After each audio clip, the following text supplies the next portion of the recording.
Dr. Peter Black is an active member of our Bladder Cancer Canada community as chair of our medical advisory board.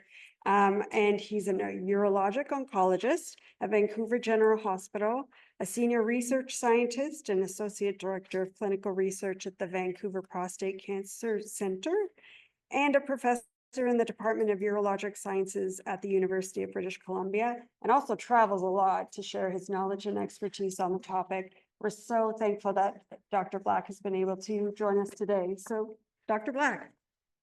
Thank you, Michelle, for the intro, and thanks to Bladder Cancer Canada for even putting this event on. I think there are a lot of things that us MDs don't do very well with information and support. So we're very happy to have the help of Bladder Cancer Canada to help you have a better journey with the things that we do to you.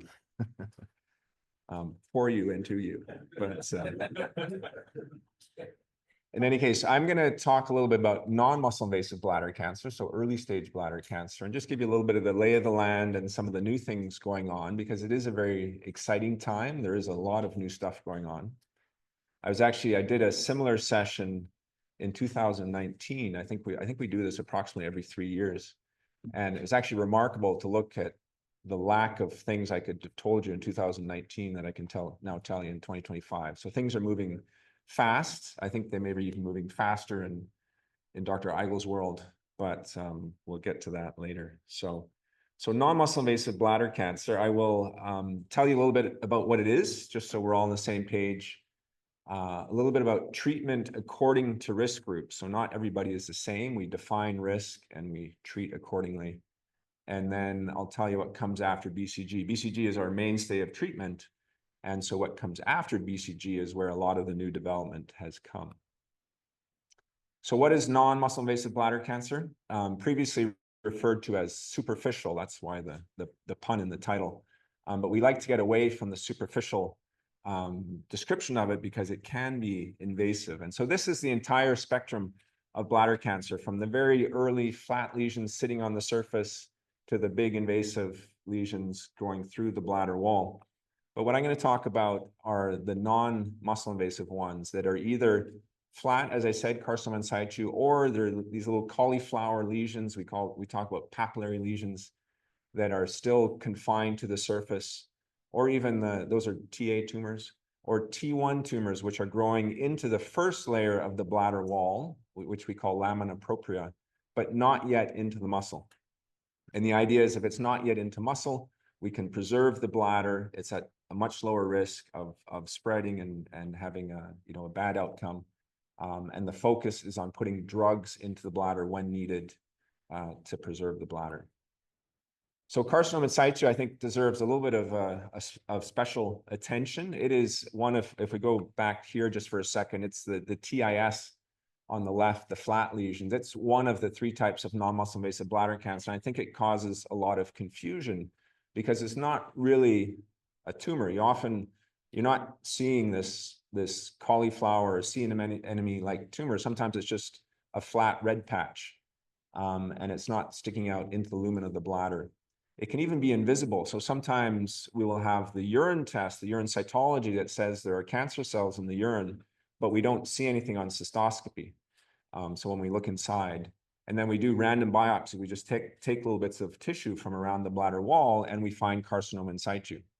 And we typically think of it as being something diffuse. It may not be everywhere, but it will be patchy in different locations. And so we can't necessarily just resect it. We can't scrape it off in its entirety like we can a papillary tumor, a cauliflower lesion where we see it, we get rid of it all, and we move on. Although it is confined to the surface, it has a very significant potential to turn into something more aggressive. And so we treat it aggressively because we don't want it to turn into an invasive cancer. And unfortunately, it's very unpredictable. So you may be following a patient, everything seems fine, everything's fine. And then between one cystoscopy and the next, or one scan and the next, there's a big muscle invasive tumor that spread to the lymph nodes. So it's something that we take very seriously. In general, all treatment of bladder cancer starts with a resection, so a TURBT, transurethral resection of bladder tumor. There's a picture here of how we usually scrape it off in a piecemeal fashion. And there are some nuances to it. We can use fluorescent cystoscopy or blue light cystoscopy to see better and make sure that we're resecting everything. Most places around the province don't necessarily have access to that. I wouldn't say it's the standard of care, but it is a standard of care. And then if we think it is a low-grade tumor, I should back up for a second and say that all non-muscle invasive bladder cancers are either low-grade or high-grade.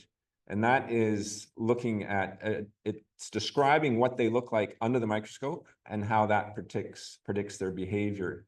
So do they look more like normal bladder and it's orderly, or is it just completely random cells that look quite angry? And so a low-grade tumor has a very favorable prognosis. A high-grade tumor can turn into something more threatening. And so a single dose of chemo at the time of resection, we do if we anticipate there's going to be a low-grade tumor. But I won't go into any detail on those. Those are established standards of care, and there's not as much new to say about that. So treatment for non-muscle invasive bladder cancer is all based on how we define our risk groups. And it comes back to the grade and stage that I'll come to on the next slide. But when we're talking about risk, it's risk of recurrence and risk of progression. Unfortunately, almost all non-muscle invasive bladder cancer has a high risk of recurrence. Even the most favorable ones have a high risk of recurrence. For a low-grade non-invasive tumor, it's often just a nuisance and not a real health threat in the sense that it's not going to turn into something bad. It's not going to threaten a patient's life, but it will certainly cause symptoms, trips to the operating room, need for treatment. So there's a real burden there. Progression, though, is what we really worry about. Progression is when a tumor goes from non-invasive to invasive, or non-muscle invasive to muscle invasive, especially, where it goes from something where we're thinking or planning to preserve the bladder to something where we need to maybe remove the bladder or treat with chemotherapy and radiation therapy, or all of the above. So progression is what we really worry about. And of course, luckily, it's a less frequent event than recurrence. So we define 3 risk groups, and they're actually different definitions of risk groups. And I go by something that's actually the most established, sort of oldest, without the newer refinements, because this is something that every urologist, medical oncologist, everybody can just use in general practice off the top of their head. They don't need an app or something complicated to figure it out. But the low-risk tumors are the patients who have their first tumor. It's a single tumor. It's small, meaning less than 3 centimeters. It's low grade, and it's not invasive. And those are things that are just relatively self-explanatory, easy to remember in day-to-day practice. High-risk tumors on the other end of the scale are anything high grade. I told you the difference between low grade, high grade. So anything high grade, anything that's growing into that first layer, so it's invasive, T1, and then anything that includes CIS. CIS is actually a high grade, so that's redundant.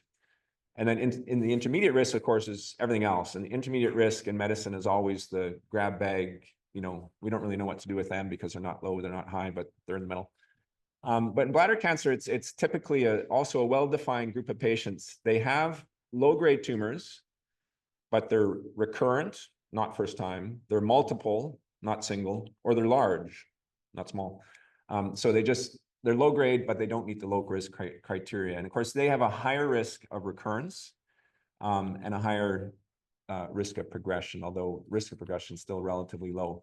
Progression, again, we worry mostly in the high-risk patients about progression, and we're treating aggressively to prevent that. For low and intermediate risk, we really want to reduce the treatment burden on patients, but not go overboard and do too much.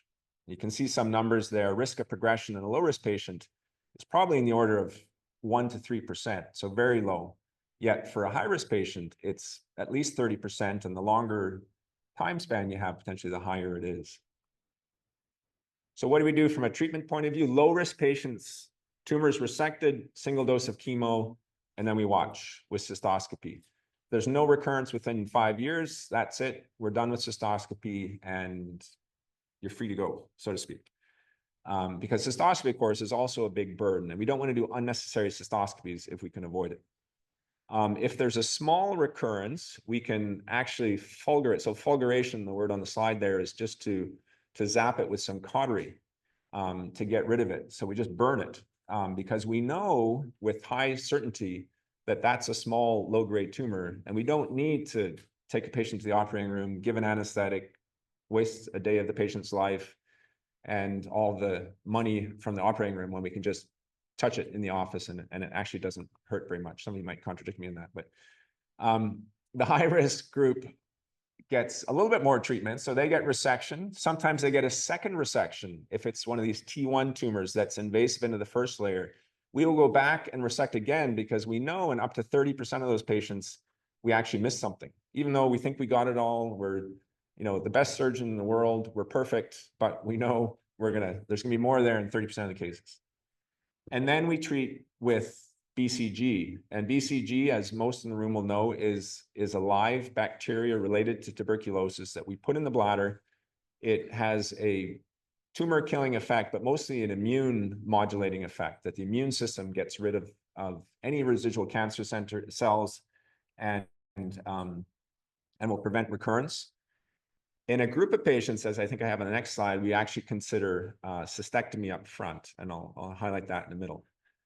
Intermediate risk, again, is somewhere in between. We resect, we will often give a single dose of chemotherapy, and then some patients don't recur often enough or with enough tumors that they actually need anything. So some patients will get nothing else. Some patients will have frequent or multifocal recurrence, so multiple at the same time, and we'll treat them with chemo into the bladder or BCG into the bladder, but not 3 years like we do with high risk, just 1 year, because we know from clinical trials that 1 year is enough. Many people, including myself, would prefer the chemo over the BCG because the side effect profile is more favorable. And the chemo, for example, would be gemcitabine. So some people in the room have probably had gemcitabine. It's the same chemo that we give for a single dose at the time of surgery. It's the same chemo that you get intravenously as well if you see Dr. Eigel. So cisplatin, gemcitabine, it's commonly used across the spectrum. So I told you some patients should probably have a cystectomy up front. And I think this is very important and potentially underdone in general urology hands. I think there are some risk features that I don't want to go over in detail, but there's certainly some things that make us say we are not going to be able to save this bladder safely without risking progression and even in spread. And of course, if we take the highest risk patients and remove their bladder, but preserve the bladder in patients who really warrant it, then of course the overall results are much better. And that's what we see in clinical trials. A BCG, for example, works really well in clinical trials because these very high-risk patients don't go on BCG. So that's important to remember. So what does it look like? Chemotherapy, if we're giving it in a patient, for example, with intermediate risk, we would give once a week for 6 weeks, and then once a month up to 12 months would be the usual scheme. And as I said, it would usually be gemcitabine. It was previously mitomycin. They're similar, but mitomycin has a few more side effects. A lot of places, it depends where you are. Different regions, different provinces will use different drugs. And then the BCG is also once a week for 6 weeks to start with. We refer to that as induction BCG, and I'm going to come back to that term in a minute. And then we have maintenance, where we give it again at 3 months, 6 months, and every 6 months up to 3 years for high risk or up to 1 year for intermediate risk. And those maintenance doses are once a week times 3. So overall, you can get 27 doses in 3 years. It's high treatment burden for patients, and it can cause especially a lot of local symptoms in the bladder. So burning, going frequently, maybe some flu-like symptoms. Rarely it will cause a more significant infection. So, but what's new in the world of BCG and chemotherapy? So one new drug that's out there, which is also introducing really a new paradigm to how we might treat these tumors in the future, is this drug UGN-102. UGN is company name UroGen. And this is a drug that contains chemotherapy, so mitomycin, in a liquid form, but when you put it into the bladder and it warms up to body temperature rather, it turns into a gel. So you now get this gel that's retained in the bladder and it sits there much longer. Usual chemotherapy, one of the limitations is that it's only in the bladder as long as you can hold your bladder, and then you pee it out, and that's it. But this will sit there much longer. You can pee and there'll still be some left. And if it sits there longer, it'll also penetrate better into the bladder wall.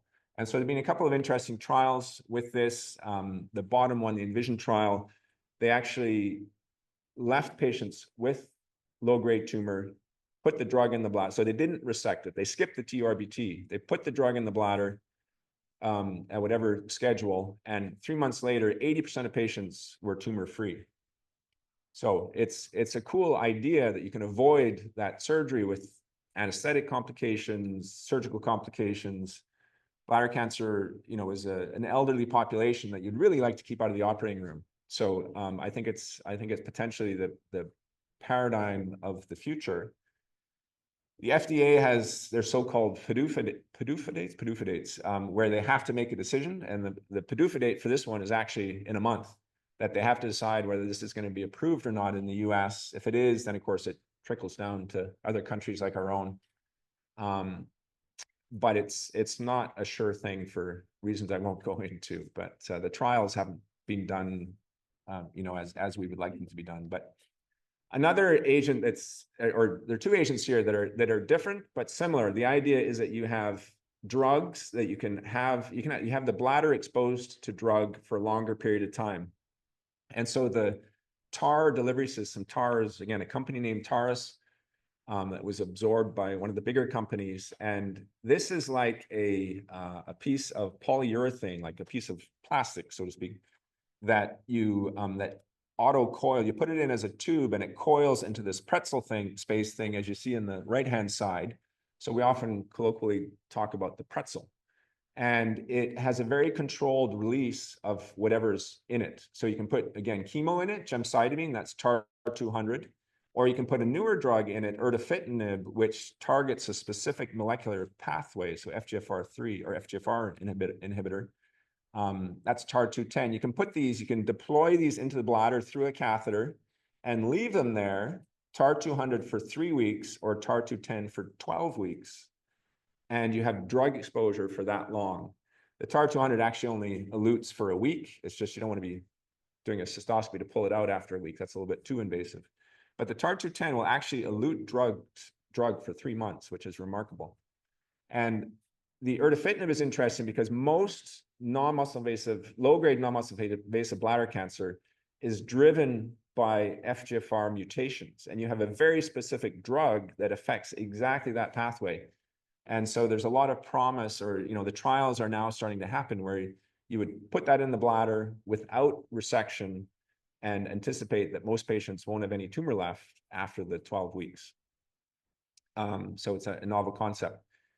So is it the paradigm of the future? As I said, it's, you can see it in the office, you can treat it immediately, although you probably have to fill out paperwork and get approval and bring the patient back. But and it avoids all the morbidity of the operating room, but it would be crazy expensive. And ultimately, it's going to be a lot cheaper to take the patient to the operating room and resect the bladder tumor. So we'll have to see how that plays out. These are, there are a lot of dollar signs there because these drugs are very expensive. It's hard to imagine how expensive the companies are making them, at least in the US. None of the new drugs are yet available in Canada. So what about BCG? I think one of the problems, there are 3 problems with BCG. Some patients cannot get it because it's an immunotherapy. For example, your kidney transplant patient cannot get BCG because they're on drugs that suppress their immune system. And there are other reasons why not. It caused a lot of side effects. So some patients will start, but have to stop, and they're not able to have the full course and therefore the full benefit. And of course, there's still a lot of patients will recur and progress even despite optimal BCG. So we need better treatments, but BCG is actually very good. So there's a lot of focus on trying to improve BCG, not just get rid of it and replace it, but improve upon it. And so there are differences in strain. I think Michelle said at the beginning how we have a second strain available in Canada. The Russian strain and the Thai strain is what we have always used or have used for a long time. And so there are trials trying to see if there are differences between strains. There's this idea that you can do an intradermal, so a vaccination in your skin that will prime your immune system to respond better to BCG when it's put in the bladder. So a very simple maneuver. That trial has been completed and we're waiting for the results to report. There are genetically engineered BCGs where you've changed something so that it will have a more effective cell kill, so that it gets into cells and it kills those cells, or a more effective activation of the immune system, and perhaps also less side effects. So you can get 2 for 1. And so that's an exciting development. And then there are other things that you can add to BCG. And I'm going to show you that this is the closest to clinical implementation. And so this is adding to BCG. You'll probably have heard of immune checkpoint inhibitors or immunotherapy, often abbreviated as IO. And so these have revolutionized care in a lot of cancers, things like melanoma and colorectal cancer, but also bladder cancer. And but typically in the more advanced settings, so the metastatic settings, it was, initially the last line of treatment, and then it was, first line treatment, and then it's given in metastatic, and then it's given around the time of surgery for muscle invasive disease. This is now at the very front end of treatment, where you have, a non-muscle invasive but high risk bladder tumor. And there have been 4 different trials that have randomized patients, a lot of patients, these are big trials, like 1,000 patient trials, to BCG alone, BCG plus immunotherapy, where the BCG is given induction and maintenance. So, the full, they actually didn't do 3 years, they usually did 1 or 2 years. And then a third arm where it's only the induction BCG plus the immunotherapy. So can you get away with shorter BCG, but add in the immunotherapy? And so I've been a huge skeptic of these trials. If I've said probably 50 times over the last several years, there's no way these trials are going to show a benefit. BCG works too well by itself. And I'm the first to admit that I was wrong.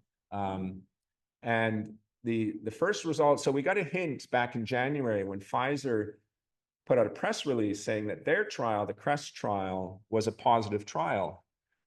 And then they presented it just 2 weeks ago at the American Urologic Association in Las Vegas, and it really is a positive trial. And this is, I'm tried to avoid showing too many of these curves, but this is the risk of having a recurrence, essentially. So it's event-free survival, but it's basically the risk of having a recurrence or progression to muscle invasive bladder cancer or whatever bad outcome you might imagine. And the top line is sasanlimab is the immunotherapy, and it's given as an injection under the skin. So sasanlimab plus BCG is better than BCG alone, where at 2 years, the recurrent or event-free survival goes from basically 80% to 85%. So BCG is very good by itself, but they designed the trial that you can actually detect that 5% benefit. And at 3 years, it goes from 75 to 82, so a 7% benefit. So I think that the field and the patients still have to figure out, well, is it worth it? Because immunotherapy, of course, is very expensive. BCG is very inexpensive. It comes with a risk, and the risk are the side effects. So immunotherapy can have life-altering side effects. Most patients, of course, will do fine, but some will have a significant side effect. We define side effects with drugs on a scale from 1 to 5, where we think 3, 4, and 5 are bad or significant. And so the risk of a grade 3 or 4 or 5 adverse event in this trial was 29% versus 6%. So that's the price. Will patients want a 5% benefit with respect to recurrence-free survival and accept a 23% increase in a significant side effect? So that's the part we're going to have to figure out.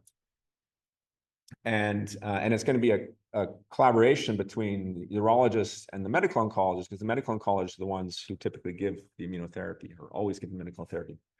And then just a couple of days ago, we heard from the second of these 4 trials. I always have to think about how to say Potomac, the Potomac trial, which is exactly the same, just a different immunotherapy drug. It's an intravenous immunotherapy, so it's easier to give subcutaneous to intravenous, but it's the same thing.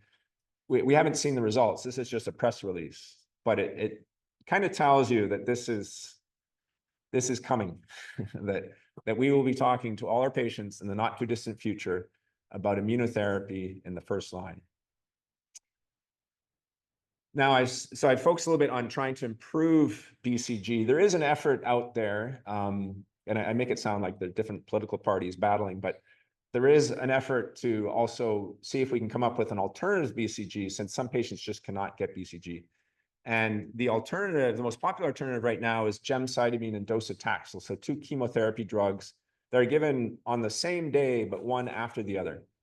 And there's been a huge need for this in the US because they still have a BCG shortage, which we don't necessarily have and haven't really ever had a big shortage. But they have been using gemdosi because they have to. But here they've done a large trial that's almost finished accrual and will also report out. And I think a lot of people are predicting that the gemdosi might actually be better. And then what do we do with gemdosi versus BCG plus immunotherapy? It becomes a mess, but it's all good if we can improve outcomes. So just to summarize up to this point, I think in 2025, BCG remains highly effective first-line standard of care. We may be doing BCG plus immunotherapy, but not for more than another year, I think, if it actually comes through. Strain differences and the priming with the vaccination, I think, is something that we could potentially capitalize on as soon as next year when that trial reports. And everything else is really a work in progress. So don't go and ask your urologist for whatever I may have told you about. So what happens after BCG? And this, again, is all about the high-risk case. If you have intermediate risk and you have recurrence after BCG, you go on to something else. But here we're talking about, what do we do when it gets threatening? Let me just skip over some of that. If you have a high-grade recurrence after what I would say proper BCG, all of a sudden your risk of progression to muscle invasive disease starts to really increase, and your risk of dying from bladder cancer similarly starts to increase. So it just makes it that much more serious. On the other hand, if we take out everybody's bladder in this situation, which is what the guidelines suggest, there's a risk of dying with a cystectomy. And there's a risk of major side effects and impact on quality of life. So we have to balance that decision-making, and it really is a bit of a tightrope. So the guidelines say do cystectomy, but many patients are not really eligible for cystectomy, or many patients don't want a cystectomy, or they don't want it yet. They want to try something else first. And I think most of us would actually, depending on the risk profile, would actually offer something else first anyway, and keep cystectomy as the third option after we've done something else. And so what does something else look like? I think if you polled all the urologists in BC, most would be giving single agent chemotherapy like gemcitabine or mitomycin because they don't really have anything else available. We would do gemcitabine and docetaxel, 2 drugs. Problem is it's labor intensive and the system doesn't support it. So you have to battle, the urologists have to battle in their hospital to get the support to provide what many of us would think is the standard of care. Pembrolizumab is approved in Canada based on trial data. It's immunotherapy, like the immunotherapies I've already talked about, but it really doesn't work very well, and it's very expensive, and it has side effects. So I've not heard of a single patient in talking to physicians around the country who's gotten pembrolizumab. And then the horrible names across the bottom are some of the new drugs out there that are really given these complicated names. So one of them is nadofaragene firadenovec, approved in the US, not yet approved here. Nogapendecan is approved in the US, but not here. And then there's always clinical trials, and we try to have a clinical trial in as many of these different disease states as we can to offer to patients. And so I told you that the combination of gemcitabine and docetaxel is the current standard. It's actually based not on clinical trial data, which is what you want to base things on. It's based on the experience of multiple centers that just look back at their results, put it together, and published it. And you can see 105 patients, not a lot, 58% recurrence free at 2 years in one group and 50% in the other group. Those numbers may not seem that spectacular to you, but they're as good as anything else. And gemdosi costs pennies, and it's well tolerated. Maybe not pennies, but not a lot. I touched on immunotherapy already. There are multiple trials here, and it really doesn't work very well. Lots of side effects. I need to change the slide because it is costly, but all the other newer drugs are even more costly. So it might actually be the cheaper option. It would be something we would potentially consider if you really have nothing else and the patient cannot get cystectomy and you're in the US where it's actually paid for, but probably not here. So nadofaragene is interesting. It's a virus that you put in the bladder, and it'll get into cells in the bladder, and it'll make interferon, which is a substance that modulates the immune system again. It can kill some bladder cancer cells, but it can also modulate immune response. And so it's a very clever drug. About half of patients will clear their CIS. I told you that CIS is diffuse and you can't scrape it away. So if you give this drug, about half of patients with CIS will have resolution at 3 months, but it's only a quarter at a year. So it's not really a home run if you're using this very expensive drug, which is only given once every 3 months. So that's a good thing. One single dose in the bladder every 3 months. But 3/4 of patients will have a high-grade recurrence by a year. And nogapendekin is a very interesting drug. It's another immune modulator that don't need to get into the details. It's called an IL-15 superagonist, and it has a response rate of above 60%, and more than half of those 60% are still disease-free at a year. So it ends up being somewhere around 35 to 40% of patients are disease-free at 12 months, which is certainly better than 24%, but it's really not a home run yet.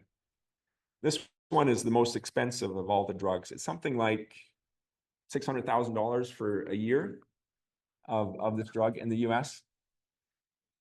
The guy actually, I don't know if anybody's watching the news, but Donald Trump, of course, is in Saudi Arabia, and he met with a South African transplant surgeon who actually works in the US, and his company developed this drug. It's funny to see him talking to Trump today, but anyway. The other things that are out there, just to throw them all at you so that you're completely overwhelmed in a good way, because there's so much going on. But we talked about TAR-200, so it's also being used after BCG, not just to ablate tumors, like I said. The CG0070 also goes by the name cretostimogene. It's another virus that gets into the bladder cancer cells and replicates it. It makes more virus and lyses the cancer cells, and specifically cancer cells, because it's only turned on in cancer cells. So it's another very clever sort of Trojan horse type of drug. FGFR inhibitors, I told you, the pretzel with the erdafitinib, the detalimogene, that one I haven't learned how to say yet, but it's also a DNA plasmid that you put into the bladder, and it modulates immune function. You see, there's a lot of immune stuff going on here. The company that developed that one is actually a Canadian company originally, although now they're mostly in the US. And then Theralase is also a Canadian company where you put it's photodynamic therapy. So you put a sensitizer into the bladder about an hour before patient rolling into the operating room. And then you apply a light, a specific laser light, specific, frequency, et cetera. And it activates the photosensitizer that got into the bladder cancer cells and gets rid of the bladder cancer. So that's a Canadian product, a Canadian trial, and we've seen some preliminary results on that, which look very interesting. I'll skip over that because I think I'm going too slow here. But what is next? I think that we now have all these individual drugs, and we don't really, it's hard to compare which one's better than the other. But we now have this question, so how do we prioritize one versus the other? What makes sense to do as second after the first? Which can we combine together? Because the numbers I told you are not that good. They're better than anything we've had, but they're not great. If you have a 50% chance of having another conversation about cystectomy within 12 months, then you want that number to be higher. And there's a lot of rationale for combining some of these. All the trials I showed you are single-arm trials. You just treat 100 patients, look at the outcome, and there's no comparison to anything else. So we now have all these drugs, and we need to start comparing to see which ones work best. Most of these drugs, now that they've shown that they work after BCG. They're moving to before BCG, so first line, or even the intermediate risk patients. And so it's possible that something like the cretostimogene, for example, we'll be using in everybody and not just as the final thing after BCG.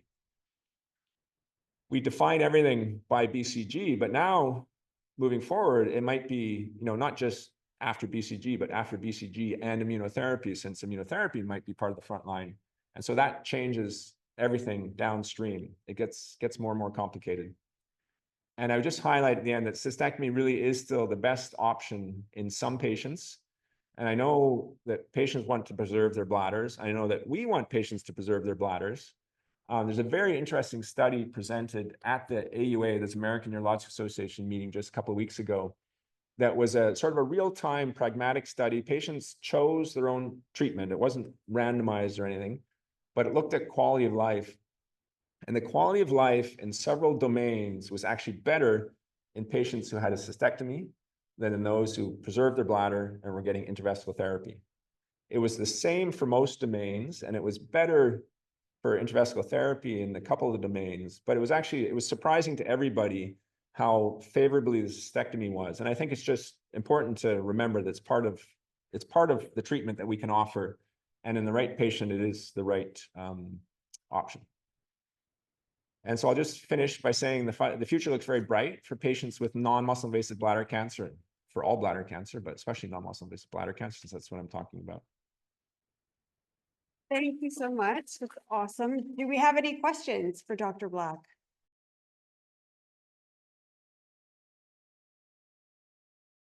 So if you have non-muscle invasive and you have a cystoscopy, the frequency of cystoscopy depends on your risk group.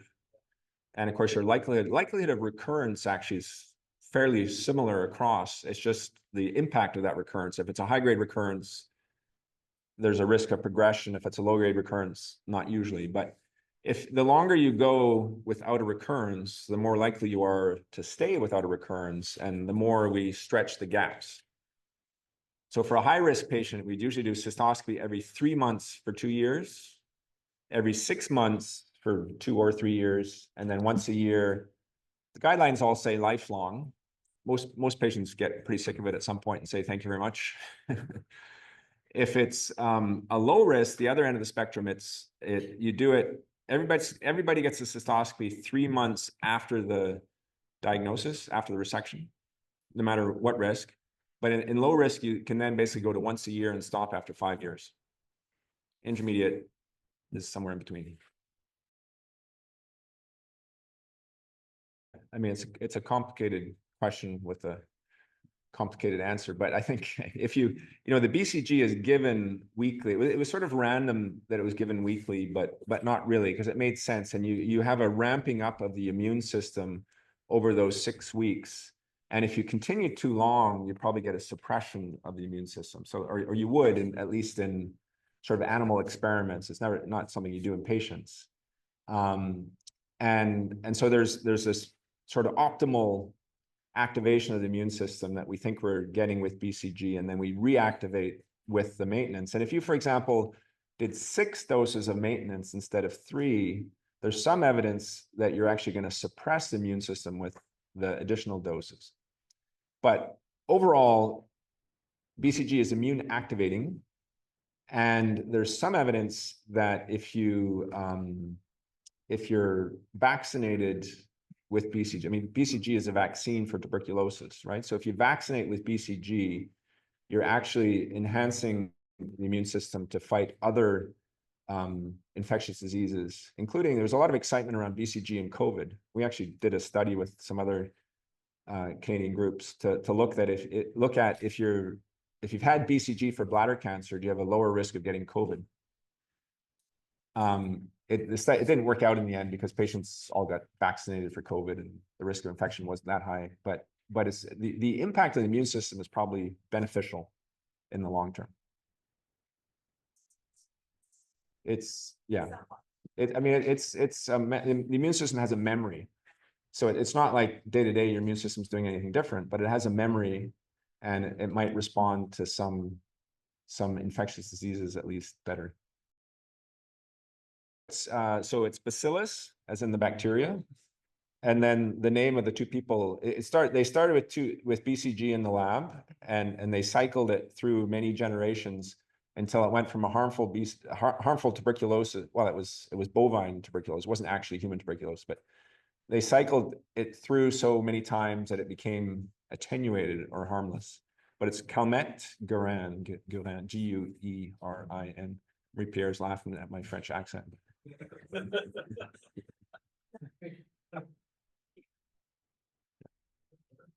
And can I just add too that the success of BCG was actually out of Kingston, Ontario, and was a Canadian doctor and researcher. So that was awesome for us. Canadian urologists. We had Michelle mentioned at the beginning the Canadian Bladder Cancer Research Network. We do an annual meeting.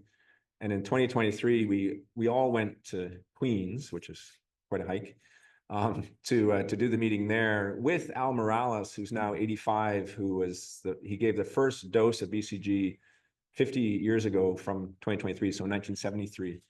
And so he was there to give his version of the history. And then we had some younger people giving sort of, what's new. It was a really interesting contrast between the two. And actually, he's still involved with us and we speak to him regularly. So any last questions? Okay, wonderful. Thank you again, Dr. Black, and we'll take it from the next.